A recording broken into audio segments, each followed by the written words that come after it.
So we've been spending some time with Ze'ev Orenstein. He is the City of David Foundation Director of International Affairs, and he's doing working with the archaeological dig in the City of David, and they are finding all kinds of evidence that proves the truth of the Bible. I want to get to the Ark of the Covenant, but what other things have you found of significance? You know, for many people, the Bible's a book of faith. You believe or you don't believe. Right. Yet many people today, especially younger people, they say, well, are the people who march through the pages of the Bible, were they real people? Are the events recounted in the Bible real events? Yeah. And the discoveries being made allow a person not only to believe, but to know. And let's just throw out some big names. Until 1993, had you said, I'm going to visit the City of David, there's a whole group of scholars known as the Copenhagen School. They would say to you, David, you mean King David from the Bible? Well, yeah, obviously. Well, you know, they would say, historically speaking, there was no such person. I mean, what are you talking about? 1993? 1993, no such person. Well, what do you mean? There's no one mentioned, at least in the Hebrew Bible, more times than King David. He's number one. And they would say, look, you may believe that the Bible is the literal word of God, and we mean no disrespect, but the Bible is not a history book. It's not a scientific or academic text. Prove to us, not using the Bible, that there was a historic David some 3,000 years ago. And prior to 1993, you could not do that until an excavation in Israel's north, in a place called Tel Dan, right along Israel's northern border near Syria. They find a stone slab, an inscription dating to about 100 years after David would have lived. And it's attributed to a man named King Hazael of Aram. Aram is modern-day Syria. And this King Hazael, who's mentioned in 2 Kings, was in a good mood. Why? The inscription tells us that he had just won a major military victory. Over who? Over a king from the house of David. And if there's a house of David, what does that mean? There's a David. There's a David. So today, virtually everyone agrees that there is, in fact, a historic David. And I remember one time I was with a group of academics, people who are not big on the Bible, and one of them interjects and says, well, you know, that just means, okay, there was some David, but he was like a small-time figure. He wasn't the regional power that the Bible makes him out to be. And I said, well, you know, it's interesting because, you know, that's the debate in archaeological circles today. And there's evidence this way that in fact shows that his kingdom was pretty big. But I said, tell me something. I said, 30 years ago, what was the debate surrounding David? It was whether or not he ever existed. Today, what are we debating? How big his kingdom was. Right. Every single day, we're finding more and more affirmation of Jerusalem's biblical heritage being true. I'll throw out two other names. If we're talking David, let's go to David's great-great-great-great-grandson, a man named Hezekiah, the biblical king Hezekiah, one of the most famous righteous kings of the Bible, 2,700 years ago. And back probably, I think it was about 2015, archaeologists find a small clay seal with Hebrew writing. And there's a name on this seal. And in Hebrew, it says, Hezekiah, son of Ahaz, king of Judah. The biblical King Hezekiah, direct descendant of King David. Next to that seal, the archaeologist finds another one. Small seal, 2 words. In ancient Hebrew, the first is a name, the second is a title. The name is Isaiah. The title is prophet. Wow. So you have one of the most Bible's famous prophets next to one of the most famous kings. Not simply a matter of faith, but a matter of fact. And we find ancient coins written in Hebrew script that would have been brought up to the temple to pay for the temple tax. We find inscriptions affirming biblical events like the Siloam inscription, when it talks about how the Assyrian Empire was trying to conquer Jerusalem 2,700 years ago, and how King Hezekiah, through his efforts, manages to help save the city with some help from God. And so it literally just goes on and on. So where you are digging now, I talked to somebody that was doing a documentary, and they said there's 3 places the Ark of the Covenant could be. Mm-hmm. One is Ethiopia. That's right. I think the other one is in Saudi Arabia, and the other one is where you're digging. What is the thought on the Ark of the Covenant? Here's what I could tell you that the Bible says. 2 Chronicles chapter 35, King Josiah is ruling in Jerusalem. And this is, you know, not that long after the Assyrian Empire nearly conquers Jerusalem. They're the ones who exile the kingdom of Israel, the 10 lost tribes. They're gone. They conquer almost the entirety of the kingdom of Judah during the time of King Hezekiah. Jerusalem almost falls. By the act of God, there's a miracle, and Jerusalem is spared. And Josiah comes along and he says, you know what? We can't have our future plan be based off of miracles. We almost lost the Ark of the Covenant. We need to make sure that never happens again. And so in 2 Chronicles 35, he calls upon the Levites to carry the ark, it says, one last time. And what's believed is that the ark was then put into hiding. And there are all sorts of passages and subterranean tunnels and caverns beneath the Temple Mount, some of them even in the city of David, where the Ark of the Covenant could have been secreted away to be, brought out at some point in the future. Do I personally think it's in Egypt or Saudi Arabia or Ethiopia? No, I actually think it's in Jerusalem. And I was asked once, I was giving a tour. Boy, if it's under the temple, boy, that's trouble. Well, I mean, it's trouble, and maybe God will protect. God would.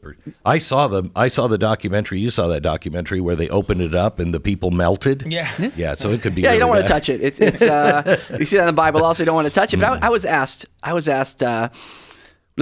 with someone and his granddaughter, and the granddaughter, about 14 years old. She says, "Well, are you guys looking to find the Ark of the Covenant?" So I said, well, I'm only now speaking for myself and not for the archaeologist or anyone else. But I said, well, no. She says, why not? I said, well, what would you do if you found it? She says, well, what do you mean? I said, well, I'll tell you what we wouldn't do. I said, the Ark of the Covenant is not going to go in the Museum of the Bible. It's not going to go in the British Museum. It's not going to go in the Israel Museum. You're not going to go and take selfies with the Ark of the Covenant. There's one place, and one place alone, Temple, where the Ark of the Covenant would go. I believe if and when that place is ever ready for it, you'll find the Ark of the Covenant. But until that day comes, there's no need for it. It's not a gimmick. It's not a prop. It's not like a weapon of some kind. And so when the time is right, I believe it'll be found. But until that time, I don't believe we will ever find it. But that's just me. Wow. What is the, I mean, are there consequences of finding it and using it, kind of like, Sure. Indiana Jones? Well, we see two stories in the Bible where the ark in some way was disrespected. The first is when David is bringing the ark up to Jerusalem. He's made Jerusalem his capital, and now he wants to bring the ark to Jerusalem, and there's festivities and fanfare, and the wagon that the ark was on, it stumbles, and the ark, it looks as if it's about to fall, and there's a man named Uzzah who goes and tries to save the ark and grabs onto the ark, and he dies on the spot. That's a whole big question. What did he do wrong? Right? Which we'll save for a different time. Yeah. But then there is another story in the book of Samuel, 1 Samuel, where the Philistines are attacking Israel. And the people say, well, we have a secret weapon. And they go to Shiloh, to the tabernacle, and they take the ark out. And they go out to battle with the ark. And the Philistines, they see the ark and they panic. They're like, oh my God, we're finished. They just brought out their secret weapon. Yeah. But then nothing happened. And the Philistines, they said, okay, well, I guess it's not such a powerful weapon. And they go and they defeat Israel and they take the ark captive. And it wasn't that the ark wasn't powerful. It's just the ark is not a gimmick. And in fact, what the Philistines then do is they take the ark and they put it in their temples. And every temple that they put it in, at the feet of their God, came the morning, the God was toppled over. Time and time again, and then plagues broke out, and they realized, wait a second, we don't want this ark. We better send it back to the Jews, and they sent it back. And so, again, the ark is not a gimmick for us to use. But have you thought of, digging and seeing something, and you realize this might be the room of the, what would you do? Well, that happens almost all the time in the city of David. We're, 2005, we have our visitor center, and a woman comes in, Dr. Eilat Mazar, world-renowned archaeologist, and she says, well, beneath your feet, I believe, is the location of King David's palace. You need to move your offices.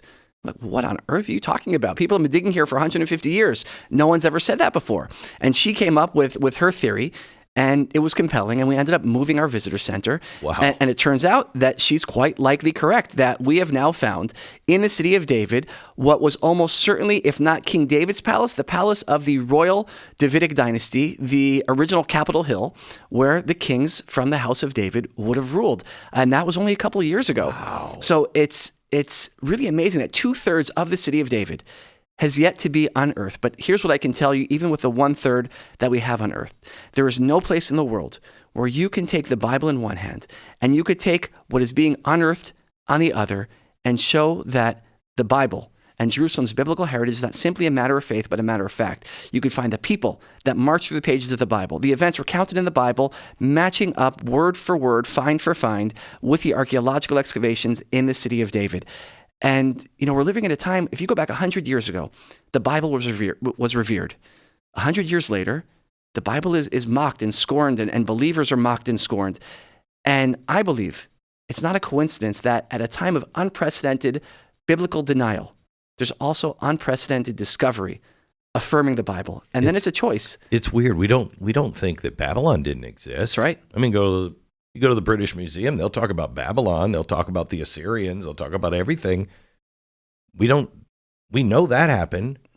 And I think there's more evidence, or at least as much, about all of this, and we deny it for some reason. If you go to the British Museum, you have your Egypt wing and your Babylon wing and all these wings. There's no Israel wing, right? There's no wing that has all the archaeological affirmation of the Bible. And I think there's two reasons for it. One is the British are largely anti-Semitic.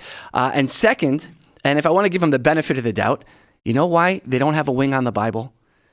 If you go to the Egypt wing, the Egypt of 4,000 years ago is not the Egypt of today. The pharaohs were not Muslims, right? The Egypt that we have today has almost no connection to ancient Egypt. And so you could put Egypt in a wing of the museum. You could put Babylon in the wing of a museum.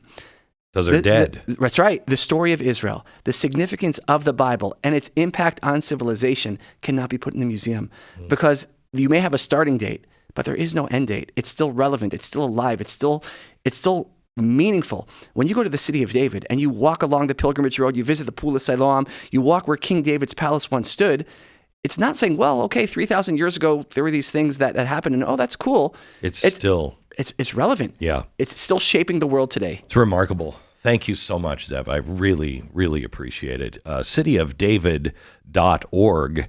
.il if you want to find out more at his website, cityofdavid.org.il. Ze'ev, thank you.